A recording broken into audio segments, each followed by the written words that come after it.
সরকারের উদ্যোগগুলোর কথা বিভিন্ন জায়গা থেকে বলা হয়, জনাব ফয়েজও বলছিলেন, যেগুলো আসলে নির্বাচনের ব্যাপারে রাজনৈতিক দল সহ ভোটারদের আশ্বস্ত করবার কথা। আপনি একজন ভোটার হিসেবে আশ্বস্ত হতে পারছেন কিনা? এখনও কিন্তু হওয়ার মতন দৃশ্যমান বরং যেই অবস্থা আজকে জামাত ইসলাম কিন্তু এই পয়েন্টটাই ধরছে যে আইন শৃঙ্খলা ব্যাপারটা কোনো জায়গায় আপনি দেখেন একটা জায়গায় শুরু হচ্ছে সাথে সাথে শেষ হচ্ছে না, 2 দিন 3 দিন গড়াচ্ছে।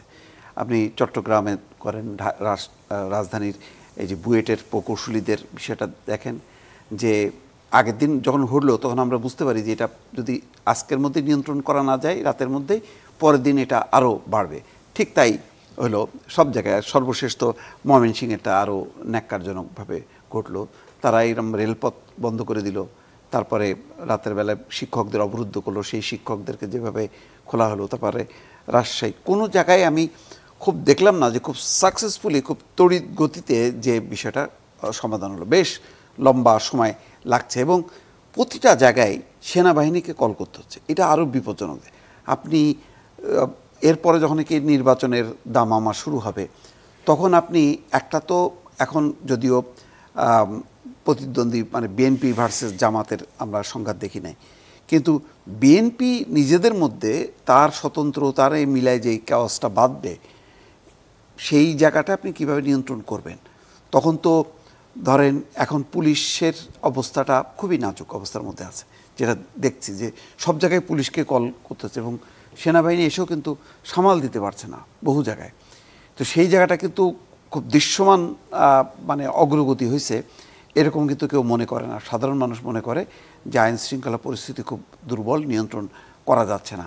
সামনে যদি নির্বাচনকে ঘিরে আমরা যতই আদর্শিক জায়গার কথাটা বলি না কেন, যে এখন হাসিনা বিরোধী ফ্যাসিবাদী সব শক্তিগুলি এক আছে, এখন আমরা যে দোসর যারা মতবাদ প্রচার করতেছে, ওই লতিফ সিদ্দিকী ওদেরকে সন্ত্রাস দমন আইনে দিলাম, একে ওকে দিলাম, জাতীয় পার্টিকে ব্যান করে দিলাম, ওটা তো গেল একটা সাইড। কিন্তু এইটা তো মূলত একটা ক্ষমতার লড়াই হিসাবে রাজনৈতিক দলগুলো নিচ্ছে এবং ক্ষমতার লড়াই খুব সাংঘাতিক রকম, যে বিএনপি নিজেদের মধ্যেও তো সেই যতগুলো মারপিট হয়েছে আপনি গত 1 বছরে, তার মধ্যে তো জামাত ভার্সেস বিএনপি হয়েছে 5%, আর বাকি সবই তো হয়েছে বিএনপি ইনার ক্লাস। এবং কতজন মারা গেছে আপনি দেখেন, অলরেডি 100-150 কিন্তু মারা গেছে বিএনপি নিজেদের ক্লাসে। নির্বাচন আস্তে আস্তে কী হবে, এখনই শক্তি মানে পরীক্ষা দিচ্ছে যে না আমার নিয়ন্ত্রণ আছে বলে আমি দেখাচ্ছি। এরকম সমস্ত জায়গায় মহড়াগুলো চলতেছে। নির্বাচনের যখনই আরও একটু ঘনায় আসবে তখন আরও বাড়বে তার প্রার্থিতা, তার এটা নিশ্চিত করার জন্য। এইটা কিভাবে সামাল দেবে? কারণ প্রশাসন আমরা দেখেন যাদের উপর নির্ভর করব এরা তো অলরেডি মানে একভাবে 15 বছর একভাবে অভ্যস্ত যে তারা শক্তির পূজারী। তো যে জায়গায় দেখবে যে বিএনপির অমুকের শক্তি ওই দিকে মার্চ করবে, ফলে জাস্টিসটা থাকবে না। যেখানে দেখবে জামাত, সেই জামাতের দিকে মার্চ করবে। ফলে এই পুলিশের এমন নড়বড়ে অবস্থার পরে আপনি পুরো মানে সামরিক বাহিনীর উপরে নির্ভর করে আপনি নির্বাচনের এটা আগাবেন, এটা কিন্তু মানে কিছু টেস্ট কেস, যদিও আমি এটা একমত না। জামাতে কিন্তু একটা কথা বলছিল, একটু 1 মিনিট, জামাতে কিন্তু একটা কথা বলছিল যে এই প্রশাসন নির্বাচন কমিশন সক্ষম কিনা সেটা প্রমাণ হতো যদি স্থানীয় সরকার নির্বাচনটা যদি সাকসেসফুলি করতে পারতো। কিন্তু ওইটা আবার অন্য একটা পলিটিক্স, ওইটা আমি মনে করি না। এইটার দরকার ছিল আরও আগে যদি নির্বাচনটা হয়ে যেতে পারতো তাহলে ভালো হতো। এখন দিনটা যত গেছে তত বেশি এলাকায় এলাকায় ওই একই মানে ক্ষমতাশ্রয়ী রাজনীতিটা আরও হয়েছে। মানে আদর্শিক রাজনীতিটা না থাকার কারণে এটা হয়েছে কি শুধু জাস্ট পালাবদলটা হয়েছে, আর তো কিছু হয়নি।